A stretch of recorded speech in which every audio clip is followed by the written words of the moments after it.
రాష్ట్ర వ్యాప్తంగా స్త్రీ శక్తి పథకం ప్రారంభంలో భాగంగా మార్కాపురంలో ఈ పథకాన్ని స్థానిక శాసనసభ్యులు కందుల నారాయణ రెడ్డి ప్రారంభించారు.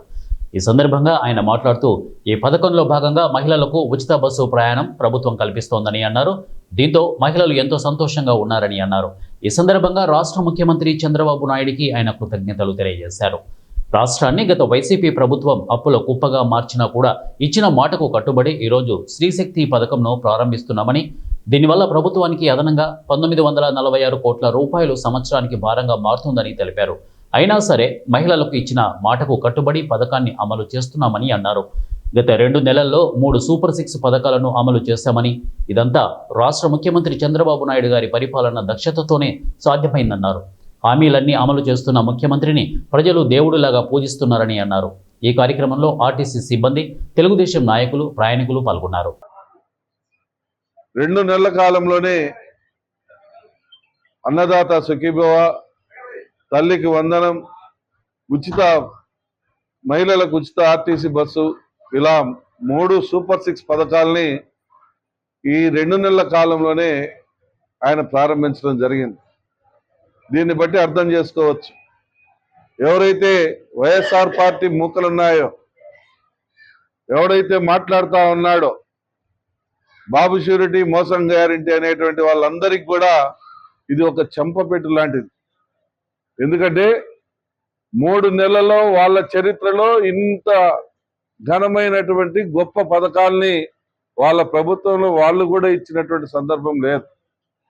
అటువంటిది ఈ రాష్ట్ర ఆర్థిక పరిస్థితి కుదేలైనప్పటికీ కూడా కేవలం తన ఉన్నటువంటి అపారమైనటువంటి అనుభవంతో ఈ రాష్ట్రాన్ని ముందుకు నడుపుతూ 10 లక్షల కోట్ల రూపాయల అప్పులకు వడ్డీలు కట్టుకుంటూ మరియు ఈ రాష్ట్రాన్ని నడిపించేదానికి కావలసినటువంటి వనరులను సమకూరుస్తూ ఒక్కొక్కటిగా చేసుకుంటూ ముందుకు పోతా ఉన్నారు. ఈరోజు 75 సంవత్సరాల వయసులో ఆ రకంగా కష్టపడుతున్నటువంటి వ్యక్తిని చూసి 4,90,00,000 ప్రజలందరూ కూడా ఈరోజు గర్వంగా మా నాయకుడు చంద్రబాబు నాయుడు గారు, మా ముఖ్యమంత్రి చంద్రబాబు నాయుడు గారు అని చెప్పి ఘనంగా చెప్పుకునేటువంటి పరిస్థితి ఈరోజు కల్పించారు.